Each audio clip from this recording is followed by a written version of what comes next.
Hi, good evening in New Jersey, where I am right now, and welcome to hashtag New DNA of Leadership series. Today, I'm very delighted to have with me a very special guest from LA. Presently, she is in Vegas attending an international conference. Her name is Preity Upala, a very versatile, dynamic personality. Preeti is global strategist, media personality, and a geopolitical expert. Preeti is also the CEO at Omania Institute as well as board of the Europe India Chamber of Commerce. She also chairs Horaces and so on. I could continue with her huge intro, but in the interest of time, I need to stop somewhere. I know Pretty last more than 5 years. I did spend some quality time with her last year around the same time in New York. And this year again, in next 1 month, she is going to be in New York to get together and do some brilliant work at New York. Welcome, Pretty, to this wonderful hashtag new DNA of leadership. Namaste, sir. Thank you so much for inviting me on your wonderful platform. It's a pleasure to be here and to connect with your audience. And greetings from Las Vegas. Fantastic. Pretty, it's really indeed a pleasure to have a conversation with you on a very important topic, Trump assassination attempt, US elections way forward. I have a couple of questions for you. And the first question comes to me is that recent bad news of Trump assassination attempt has really shocked the world. And it's very strange with such high level of security in this part of the world. How did it happen? My God, something which is unbelievable, unheard. How did it happen, Preeti? Wow, great question. In some ways, we will never know. It's a complete lapse in security failure, intelligence failure, I think. I'm horrified. I remember that day when it happened. I was here speaking at a political conference, and we were talking about the elections, about the nominees, and then in the evening, this horrific incident happened, and everybody was like, we discuss politics, and here this is real politics happening in front of our eyes. And it was, I was speechless. And I think most people were just didn't know where to begin, the scenes, the sights. And we are so lucky, whichever side of the political aisle you fall into, it's a horrendous experience. And thank God that inches away, and then the president was fine and nothing happened other than hurting his ear. So I think there needs to be a serious, deep investigation of the Secret Service, of every single person who was around the president that day, who was involved, and whose ever job it was to make sure that he was safe, the organizers of the event. That it needs to happen, to get to the bottom of this. I remember that day I did a ton of media um, discussions on the topic, and it's interesting things were coming out that the sniper uh, apparently could see that there was some movement, and he didn't take action immediately as well. So there are all these questions. Why did the person have to wait until something happened to then sort of take action, take the person down? And who is the shooter and his motives? The shooter is no more, so we can't even interrogate him to find out Absolutely. directly from him what happened, and did somebody put him up to this? Because I think nothing can be taken for granted, and we're at a point where nobody believes anything in the media. on either side, right? So I think the country is kind of on that day. I know it was people were shaken. I have to say it's brought the country together. I think on no matter whether a Democrat or Republican, the sympathies were flowing, and I think genuinely, probably billions of people around the world were sort of very fascinated and just happy that nothing, fatal took place. So very, very strange set of events, and unfortunately, I think there'll be more of these as we approach the elections. Yeah, pretty really, that's very saddening. And of course, entire world must condemn Yes. such kind of activities because it's not acceptable, that too in a democratic world. While you just made a point and you talked about, we can see that Trump is gaining some sympathy because of this. What do you anticipate downstream ramifications of this event? Would be keen to know on this aspect beyond this event. If there was any doubt about the popularity of President Trump, well, this event completely dispels that. And I think the GOP has come together, and all the bases come together. Many people have come together and have cemented their faith now in the president as the nominee and the future president. So interestingly, it has brought a lot of his supporters, a lot of Republicans, conservatives, independents together. So it is going to end up working out positively for him, as heinous as the crime or the event is. I think he's enjoying a lot of sympathy, a lot of support.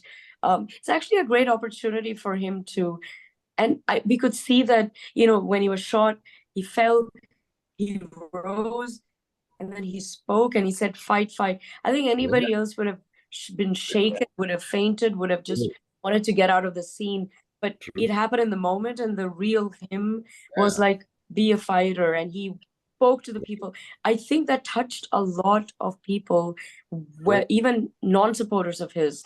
And people are now very inspired to fight for the country, to defend the country. So it's going to bring all of those patriotic, nationalistic feelings, I think, into the country. And I think those images of him Yeah, from that day, from now until the election, every day if GOP wants a strategy, they should just paste that everywhere to just like remind people what happened, because I think the DNC is in very fragile ground here. If they say or do anything a little disingenuous, I think people won't forgive them. So actually, they're on the back foot now, and they have really. to. And you noticed whether it's Yeah, Biden or anybody from the DNC, they were just, I don't know if they genuinely meant it or it yeah, was just rhetoric, but yeah. everybody condemned political Absolutely. violence. They said it's horrendous what happened, and they're glad he's alive. And I didn't expect such a outpouring, I have to say, from the other side. I was quite Absolutely. taken by that. So thank you. Absolutely. Absolutely. Yeah, pretty. As you rightly said, world is getting ready for the US elections. What do you think is going to be the fate of elections when such nasty acts have taken place? And how do you respond to see this election going forward? Do you expect elections to be smooth or stormy? What do you think? Before this incident, I was expecting, we were all expecting there will be issues of some election, some electoral integrity questions around that, voter ID, ballot issues. These are expected. They'll always be there. And I think ramping up people, I just wanted to make sure that everybody's vote is valid and legitimate. Now we have this added extra layer of concern as to the safety of the candidates and what sort of security both the candidates are going to have moving forward. Are they going to do more rallies? Are they really going to come out in public? Even for President Biden, this is a concern even for him. So Yeah. this is something unprecedented, I think. I mean, we look at Indian elections; they are run so smoothly, absolute effortless, flawless. And but Prime Minister Modi has the best security and the best security detail around him. God, thank God, he's always been safe, never had a scratch. So I think we're going to see that in the U.S. Elections in a way that I think we've never seen before, because this is a country where people are, it's all about freedom and space and openness. Absolutely. But this is not good. So I think they'll have to be sort of very, very measured and wary and skeptical almost. And the day of the election, the voting, all of that, I think just high, tight security, I think, and around the White House and everything.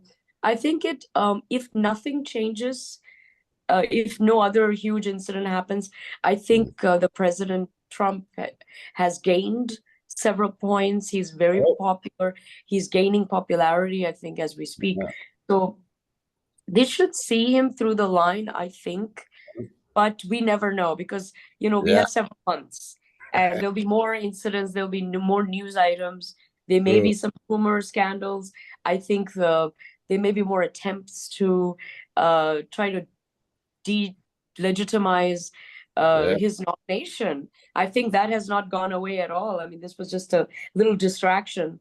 So they'll come back to the court cases. I I wonder how heavy they're going to go on him now that this has happened. This might end up working in his favor, where I just think they're just going to like tone it down a little bit and be a bit respectful, just to show the people that they are human and they have empathy and Yeah. compassion. That might end up helping the president a lot. Yeah. In fact, I think very well elaborated by you, Pretty. Pretty, US is supposed to be I mean, again, coming to the same question, very high, tight securities, process. And such kind of rallies and election is going to be phenomenal of the day. And the world will talk about what kind of democracy we are going to see in this new era of the world. It's not only Trump, it could be Biden or any other candidate, either side, Democrats or Republic. Now, this noise across US, the guy got saved. He could save his life. Do you envisage, do you see that this will really take a back seat in coming days? Or you still see something going on? Yeah, it's that's a good question. I think people are certainly more alert now, and Uh, they are maybe concerned about. I think they're looking at this election in a very different light suddenly. It's become very real. I have to uh, say it's a great opportunity for President Trump to also maybe recalibrate uh, himself. You can see, uh, at least when it happened, it visibly shook everybody. Maybe even he was a little shocked. I think mm, when you have such incidents happen to you, like a near-death experience, yeah. it does something to you. It moves you, and you genuinely are a changed person. I think Mm, this is going to affect him. It might soften him in a way that is very positive and very appealing. It'll mm, only add to his, I think, popularity and charm. So I think moving forward for him, that he might see that working in his favor. I think the electoral commission and the government, obviously they're in charge of hosting, making sure these elections are held in a smooth manner. I have to say, unfortunately, I think right now things are quiet, but leading up in October and November, I think there might be some massive protests of some kind. I think, God forbid, we don't have another George Floyd incident just oh, before the election where the whole country is up in arms. yeah, And yeah. it's like a civil war situation because it's going to be a polarized issue, won't it? Oh So my God. I I'm just getting this feeling that something will happen, some incident, political incident will happen, maybe some social incident, and I think it'll divide people, and then it'll be polarized, and those often lead to protests and riots. And I think people are going to show their emotions in full display now, and it might get a little ugly. So you have to be very careful if you're going to go out and vote, I Oh, think. very valid point you have talked about. And that too, when I'm coming to another question of mine in my mind, the world respects us for the freedom of speech and a very transparent way of putting forward your point of view. So, with this event, it's going to give wrong signal to the beauty of democracy. What do you think about this? When a bad signal is going to go ahead, and the freedom of speech, is it going to curtail? Is it going to what kind of situation do you see going forward? Yes. So unfortunately, this incident was a dark blot Oh, on face of American democracy. And I think true. the future is it's up to America to rise to the occasion. Right now, there's a huge question mark on Yeah, freedom of free speech, expression, political violence, political assassinations, and people to feel safe, and also the elections themselves, their legitimacy, and the electoral integrity. I think there's huge question marks. The world has been seeing this for a few years now in the States with what's been going on. And I don't think people trust the US to be the greatest sort of upholder of, mm, democracy in the world. And I think it's yeah, gonna be following them until the elections are held, and it's a result that much of the country accepts and acknowledges, and there's no violence, no bloodshed, the complete peaceful transfer of power. Uh, yeah, when that happens, and you can't have another uh, whatever insurrection or yeah, people coming on either side. true. I mean, imagine if Trump does win, there will be a section of maybe far left radicals who are all prepared to take Mm, to the streets to burn down cities. They will do that because they are just shocked and angry that this has happened and this is going to be their president for the next 5 years. I don't think they can take that. And we're seeing this in France, even though when they win, they burn down the cities. When they lose, they burn down the cities. That is absolutely. available even here. I can see the makings of that even here. So I think brace yourself if you're going to be in America Yeah. around, October, November during election time. Be very, very careful. Wow. Too tough situation to see in. But I'm now worried about another aspect, Pretty, is that what is going to be the fate of debates coming forward during elections? Normally, frankly speaking, I used to have this debates. I could put it into my classrooms and leadership, that how American presidential debate takes place. It used to be a case study, a simulation once upon a time. I have put it many times, but I have not been putting it last 5 7 years, because there have last debates have also been a little nasty. Some of the communication, you remember, how it was done. So how do you see the fate of debates going forward, and what is going to be the context of these debates with this Yeah, event? a great question. America is this such a fantastic place for and it has always upheld freedom of speech and expression and vigorous debates and presidential debates, especially they're famous. The highlights go from the last 50 years or even beyond, right? We've had such great sound bites and one-liners, and unfortunately, I think we may not even have a final debate. And for maybe the VPs might, I believe they're having a debate set up now, but Yeah, maybe perhaps we won't see a Biden Trump debate again. The last one was a train wreck. It was embarrassing.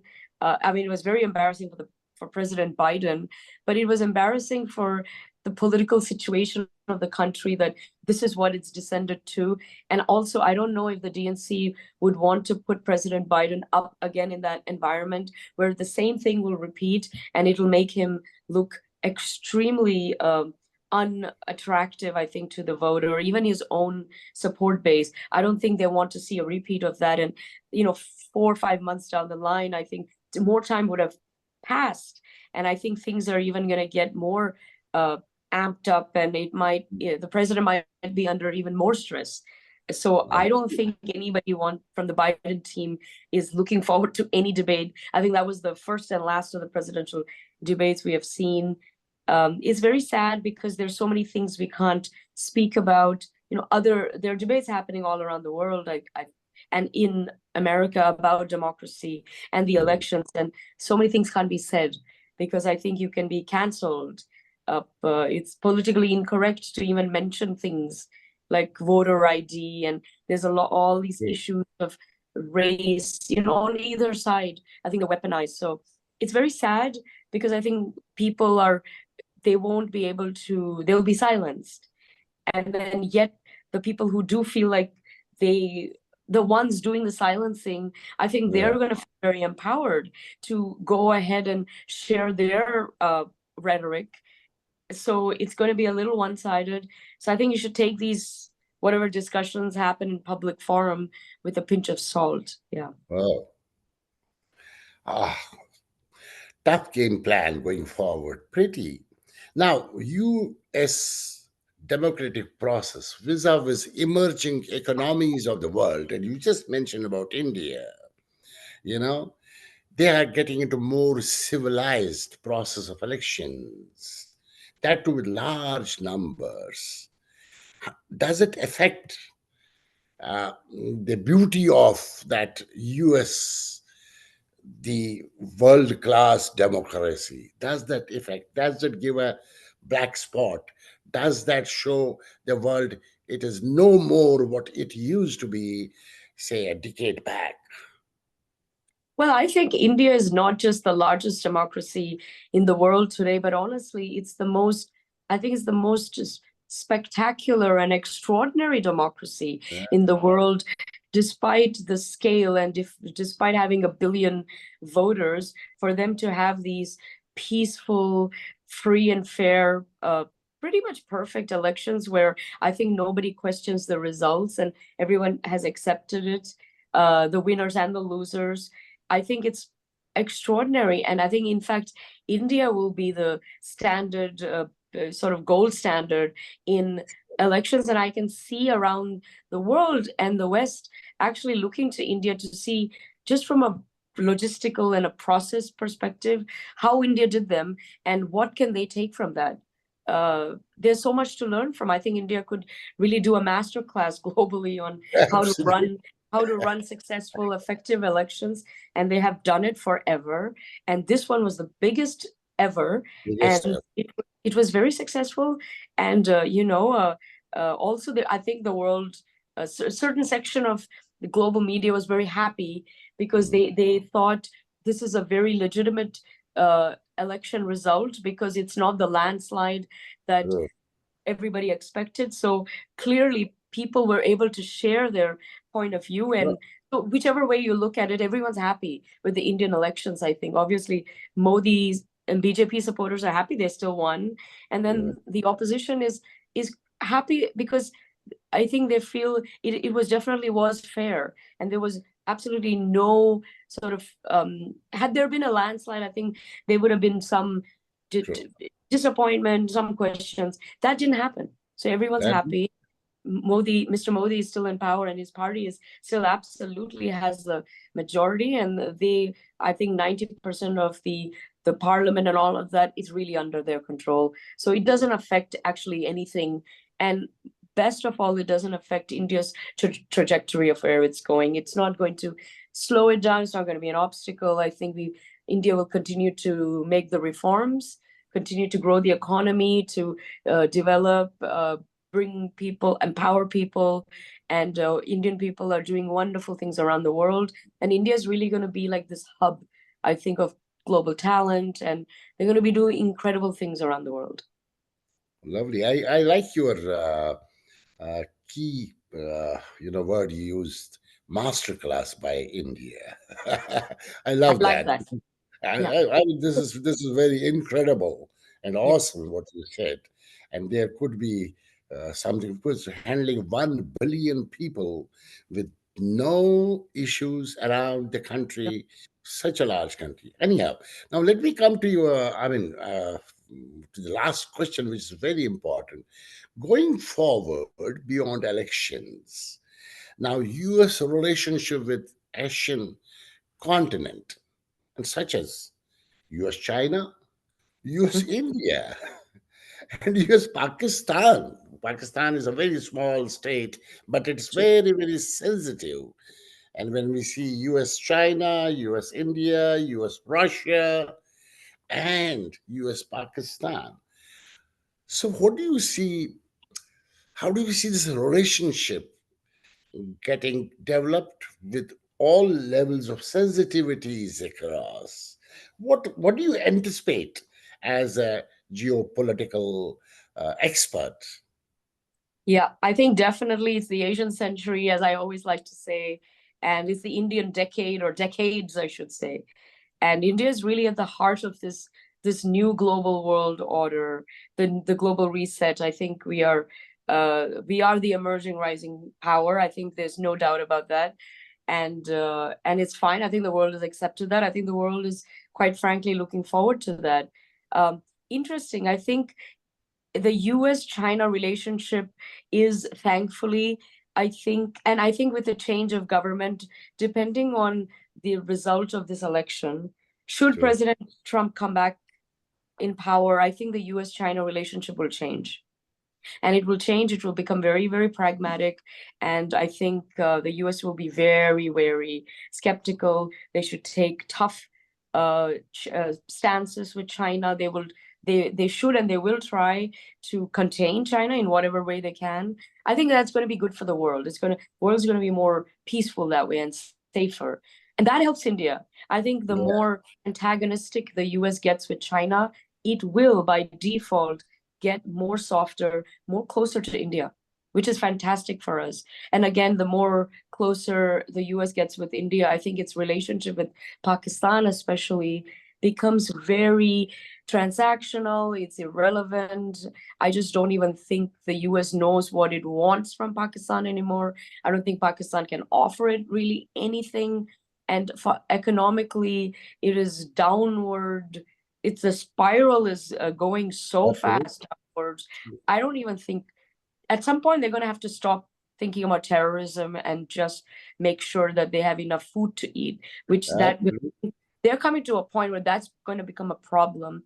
And Balochistan and the northern, Khyber Pakhtunkhwa area, Yeah, these people are getting very restless. They are wanting to really break away. I can see in the next 5 to 10 years them breaking away. So I think the geopolitical reality is, I think India is in a sweet spot right now. I think mhm, India has to capitalize on it. Do yeah, not let the chance go. This is your time to double down, show the world and the West uh, you're powerful, you're strong, you're diplomatic. I think even with the whether it's Russia or Israel, I think India can needs to maybe play not a role in taking sides, but just help whatever it can do to facilitate dialogue and diplomacy because it's known right. for that.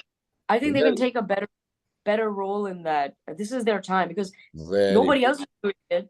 So why can't India and push UN for reforms? I think this is a time when because I just feel like the world is very vulnerable and kind of clueless. And I think India knows what it wants and where it wants to go.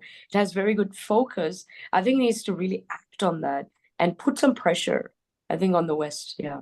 very well elaborated. And the last one side Russia, other side NATO. What's going to be the future?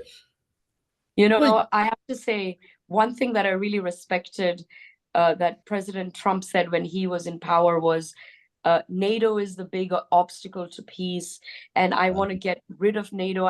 Why is America even in NATO? This is a European project. It's basically a European anti-Russia bloc. Why mm, is the US getting involved? The US should be very neutral, very indifferent to it, and not. It's not like get over the Cold War obsession. The Hmm? new Cold War 3.0 is already here. That's with China. Focus everything on that. All the effort that you're putting into antagonizing Russia and trying to sanction them and corner them, take all of that and I think transfer it over here to China where it's really needed. Because China is a real great threat in the world, not just to the US, not just to India, not just to Japan, to the whole world at large, right? So I think that it needs to shift. I think Russia is winning this war. I think Russia has won this war. Ukraine Right. is lost. It is not going to win. It's a gone case. You're beating a dead horse. And while you're beating the dead horse, I think you're wasting billions of dollars of American taxpayer money, which is not okay. And that it should not be allowed. Yeah. Yeah, even a normal American is feeling about it today and Yeah. talking about it every day. Ah, Preeti, thank you so much. It has been really interesting discussions out of your, I know your busy schedule, but you could take out some time with such a short notice and getting you here to hear these wonderful words of wisdom, especially for the future of Yeah. US democratic process. I Absolutely. thank you on behalf of Global Talent and hashtag New DNA of Leadership, and look forward of seeing you soon in New York in mid of August, I suppose. Thank you so much for the wonderful opportunity. Love to come back and speak with your audience. Sure. And looking forward to seeing you in New York very soon and working again together. Thank you. All the best. Good luck. Thank you, G. Thank you. Have a nice time in Vegas. I En- will. Enjoy yourself. Thank you. Good night. Good night. Bye bye.